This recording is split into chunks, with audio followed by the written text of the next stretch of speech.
فیروزه عمر چې یتیمو ماشومانو ته یې شیدې ورکړې دي، خو څنګه ولې په دې ویډیو کې به پرې پوه شئ. 20 کلنه فیروزه عمر له ټلویزیون نه خبره شوه چې په کابل کې پر یوه روغتون خونړي برید کې د میندو او نرسانو په ګډون 24 کسان وژل شوي دي. پر خواله رسنیو د بګنونکو تصویرونو له لیدلو او له دوستانو سره له غږېدو وروسته د وضعیت سختوالی ورته معلوم شو. فیروزه خپله د 4 میاشتني ماشوم مور ده. خپل ماشوم ته د شیدو ورکولو پر مهال یې هغه نویو زیږېدلو ماشومانو ته پام واوښت چې میندې په دغه برید کې ووژل شوې. د همدې فکر سره یې پرېکړه وکړه چې د دې یتیمو ماشومانو مرستې ته به ورځي. هغه وایي د روژه ماتي وخت له رارسېدو سره سم مې په دې هکله له میړه سره خبرې وکړې. ورته مې وویل غواړم له دې یتیمو ماشومانو سره مرسته وکړم. میړه یې سملاسه ورسره خبره ومنله او ډاډ یې ورکړ چې د دې د خپل ماشوم پاملرنه به کوي. تر هغه مهاله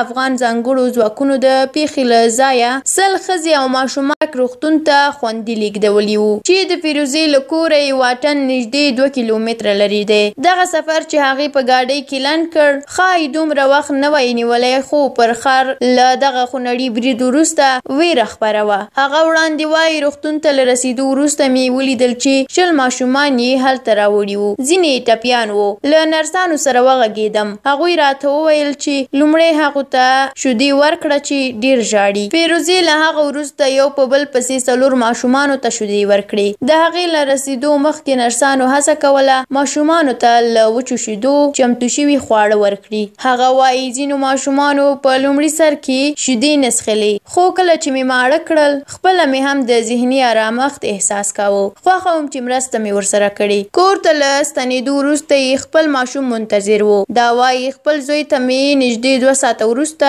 شیدې ورکړې. فیروزې خپله تجربه پر خواله رسنیو هم شریکه کړې او له نورو میندو یې غوښتي چې روغتون ته د وږیو ماشومانو مرستې لپاره ورشي. نوموړې وایي ځینې نورې ښځې هم روغتون ته ورغلې او د ماشومانو ته یې شیدې ورکړې. نوموړې د پیښې پر 2-3 ورځ هم روغتون ته ورغلې ده. فیروزه وایي داسې یې ځکه وکړل چې میړه یې ورسره بشپړه مرسته او همکاري وکړه. د سې شنبې ورځې دغه برید پړه تر اوسه چا نه ده منلې چې د بشري حقوقو څار ادارې یو جنګي جنایت بللی دی او افغان حکومت د پیښې عملونو لټون امر کړی. کابل کې له تېرو 4 لسیزو راهیسې ګڼې خونړۍ پیښې او جګړې شوي، خو پر نویو زیږېدلو ماشومانو او میندو یې د روانې اونۍ دغه برید به د یوې خورا ناوړې پیښې په توګه په ذهنونو کې پاتې شي. فیروزه وایي په خپل ښار کې د تاوتریخوالي دغې لړۍ په خپګان اخته کړې چې په ظاهره یې پای هم نه معلومیږي. هغه وایي دغه ماشومان خپلو میندو راوړي، خو په روغتون کې پراته دي او پردي ښځې شیدې ورکوي. فیروزه غواړي چې د روزل شویو ارواپوهه په